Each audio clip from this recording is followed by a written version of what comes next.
Hello friends. मैं advocate Chitra Goyal आपके अपने यूट्यूब चैनल जयपुर लॉयर्स में आपका स्वागत है। तो दोस्तों, इस चैनल को लाइक और सब्सक्राइब करना ना भूलें। तो आज हम बात करेंगे हिंदू मैरिज एक्ट 1955 की।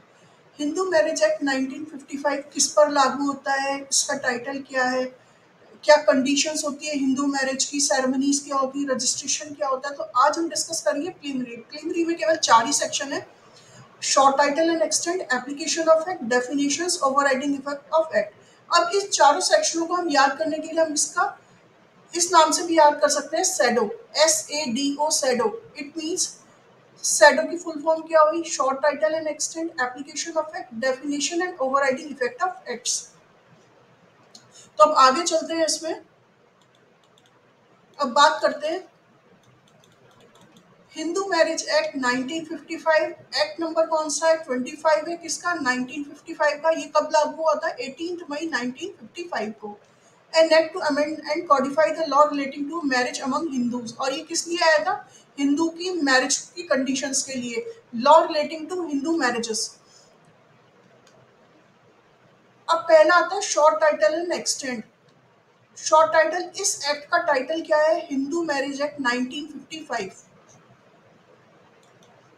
तो दोस्तों, प्री के क्वेश्चंस बन जाते हैं कई बार कि ये कब लागू हुआ। हिंदू मैरिज एक्ट 18 मई 1955 को लागू हुआ था। एक्ट नंबर कौन सा है? 25 है। और इसका एक्सटेंट क्या है? इट एक्सटेंट क्या है? ये होल ऑफ इंडिया। पहले होल ऑफ इंडिया नहीं था, पर अब होल ऑफ इंडिया हो गया। It also applies in Hindus domiciled in the territories to which this act which are outside the set Hindu set territories. जो इंडिया के बाहर रहते हैं और हिंदू हैं, उन पर भी ये एक्ट लागू होगा। Application of act. एक्ट किन किन लोगों पे अप्लाई हुआ? जो बाय रिलीजन हिंदू हैं, जिनकी ग्रोथ और जो परवरिश हुई है वो हिंदू धर्म के हिसाब से हुई है, चाहे पेरेंट्स जो है फादर किसी भी धर्म के हों। ये एक्ट किस पर लागू होगा? सिख पे, बुद्धिज्म पर और जैनियों पर। SC ST पे हिंदू मैरिज एक्ट लागू नहीं होता फ्रेंड्स। कई बार प्री के ऐसे क्वेश्चंस भी बन जाते हैं कि हिंदू मैरिज एक्ट किन पर लागू होता है। तो इसमें हिंदू मैरिज एक्ट किस पर लागू होता है? जो कि हिंदूज हैं, बाय रिलीजन हिंदूज हैं, जिनकी परवरिश हिंदू धर्म के हिसाब से हुई है, चाहे फादर किसी और धर्म के हों या मदर किसी और धर्म की हो, लेकिन परवरिश कैसे हुई है? हिंदू धर्म से हुई है। तो हिंदू, उन पर भी हिंदू लॉ एप्लीकेबल होता है। अब ऐसे जो कि इंडिया से बाहर चले गए हैं लेकिन बाई धर्म क्या है? वो हिंदू है, तो उन पर भी ये हिंदू मैरिज एक्ट लागू, हिंदू लॉ लागू होगा। अब एप्लीकेशन ऑफ एक्ट बात करते हैं। To any person who is a Hindu by religion in any of its form और डेवलपमेंट, इंक्लूडिंग ए विरासत, लिंगायत और फॉलोवर ऑफ द ब्रह्मा, प्रार्थना और आर्य समाज। ये सब भी किस में आती हैं? हिंदू लॉ के अंदर आते हैं। बुद्धिज्म हुए, जैन हुए, बाय रिलीजन सिख हुए, ये सब हिंदूज में आते हैं, हिंदू लॉ में आते हैं। अब कौन कौन नहीं आते? Extend who is not in, जो मुस्लिम, क्रिश्चियन, पारसी, ज्यू ऑफ रिलीजन, जो बाय बाय रिलीजन मुस्लिम है, क्रिश्चियन है, पारसी है, वो सब क्या होता है? वो हिंदू लॉ के अंदर नहीं आते हैं, उन पर हिंदू लॉ एप्लीकेबल नहीं होता। शेड्यूल SC ST एक्ट पर भी हिंदू लॉ एप्लीकेबल नहीं होता।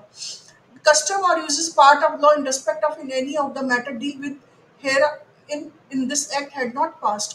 Explanation। अब वो कोई भी चाइल्ड है, चाहे धर्म जो अधर्म जो, both our parents are Hindus, Buddhism, Jain है, सिख बाई रिलीजन है, तो उन पर क्या होगा? ये हिंदू मैरिज एक्ट लागू होगा मैरिज के टाइम पे। Any child, legitimate or illegitimate, one of those whose parents is a Hindu, Buddhist, Jain or Sikh by religion है, who is brought up of a member of tribe, community, group or families of which such parents belong to the belong। अब किसी के parents अगर by parents जो है Hindu group, Jain और Sikh religion से, उसको बच्चे को ब्रॉटअप करते हैं, कोई कम्युनिटी उसको ब्रॉटअप करती है, ग्रुप और फैमिली उसको ब्रॉटअप करते हैं, तो वहां पर क्या लागू होगा? हिंदू लॉ लागू होगा। Any person who is a convert और reconvert to the Hindu, Buddhist, Jain और सिख। और किसी ने अगर धर्म परिवर्तन कर लिया है, उसने हिंदू धर्म परिवर्तन किया है, बुद्धिज्म किया है, जैन किया है, सिख किया है, तो परिवर्तन होने के बाद क्या होगा? उन पर भी हिंदू लॉ लागू होगा। Notwithstanding anything contained in subsection, nothing contained in this act shall apply to the members of any scheduled tribe within the meaning of clause 25 article 366 का clause 25। जो कि सेंट्रल गवर्नमेंट के द्वारा नोटिफाइड है, वो भी उसमें शामिल होंगे। डेफिनेशंस क्या क्या आ जाती है? द एक्सप्रेशन कस्टम एंड जो लंबे समय से पीढ़ी दर पीढ़ी घर में कल्चर चल रही है, कोई भी धर्म चल रहा है, तो वो भी क्या होगा? सब कंटिन्यूअसली चल रहा है, बहुत लंबे समय से चल रहा है। तो obtain the force of law among Hindus है, तो in any local area, tribe, community, group of families, वो भी किस में आएंगे? हिंदू लॉ में आएंगे। Provided that the rule is certain and not unreasonable और अपोज्ड टू द पब्लिक, जो लोक नीति के विरुद्ध नहीं है, वो भी सब क्या आएंगे? हिंदू लॉ आएंगे।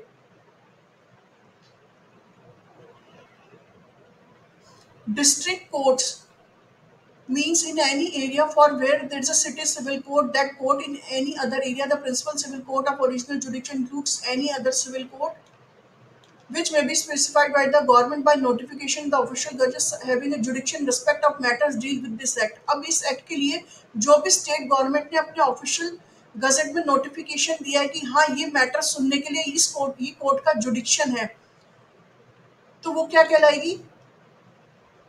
कोई भी civil where there is a civil city civil court हुई, दैट कोर्ट जिसके पास राज्य सरकार द्वारा गजट में नोटिफिकेशन है, ये इस मैटर को सुन सकती है। वो क्या कहलाएगी? District court. Full blood and half blood, two persons are said to be related to each other by full blood when they are descendant from a common ancestors by the same wife, and the half blood when they are the descendant from a common ancestor but by the different wives। अब एक ही पूर्वज जिसमें पति पत्नी है, वो क्या कहलाएंगे? फुल ब्लड कहलाएंगे। Descendant from a common ancestors by the same wife and by half blood when they are in the descendant from a common ancestor but by the different wife. जहाँ भिन्न भिन्न पत्नियां हैं और पति एक ही है, तो वो क्या कहलाएगा? हाफ ब्लड कहलाएगा। यूट्राइन ब्लड क्या कहलाएगा? Two person not said to be related each other by uterine blood when they are descendant from a common ancestress but by the different husband. जहाँ पे पत्नी तो सेम है, पत्नियां अलग अलग है, पर हस्बैंड डिफरेंट है, तो वो क्या कहलाएंगे? यूट्राइन ब्लड कहलाएंगे। Prescribe means prescribe by law. सॉप रिलेशनशिप क्या होती है? जिसमें जो मदर है उसकी तरफ से 3 जनरेशन और फादर की तरफ से 5 जनरेशन, तो वो क्या कहलाएंगे? सब इन रिलेशनशिप कहलाती है। टू पर्सन आर सेड सबपिंट्स of each other if one is a linear ascendant of the other within the limits of सब इन रिलेशनशिप, और if you have a common lineal ascendant who is within the limit of subordinate relationship with reference to each of them। degrees of probability of relationship, कौन कौन से ऐसे relationship है जिसमें आप probability रिलेशनशिप में आप शादी नहीं कर सकते? once in a linear ascendant of the other if one was the wife or husband of a linear ascendant or descendant of the other, if one was the wife of the brother or the father's mother brother or the grandfather's or grandmother's brother or the others।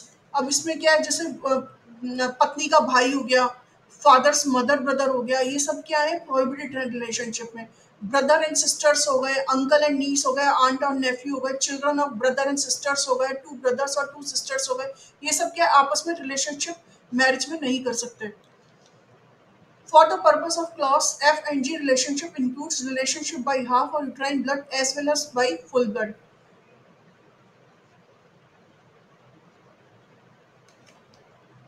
All terms of relationship in those clause shall be constructed accordingly। Overriding effect क्या है? Save as otherwise expressly provided in this act, any text, rule or interpretation of the Hindu law or any custom or usage any part of that law in force immediately before the commencement of this act shall cease have effect with respect to any matter which provision is made in the act। जो इससे पहले के कि laws थे वो इस act के लागू होने के बाद क्या हो गए हैं? खत्म हो गए हैं, वो उस पर बाद में लागू नहीं होंगे। Any other law in the force immediately before the commencement of this act cease to have effect so far is consistent with any of the provision contained in this act. So दोस्तों, आज हमने Hindu marriage law का preliminary chapter के 4 sections section 1 से 4 कर लिए हैं, जो बहुत ही ईजी है, ज़्यादा मुश्किल नहीं है, और इसमें से प्री के भी 1-2 क्वेश्चंस बन जाते हैं, तो ज़्यादा ईजी नहीं है ये।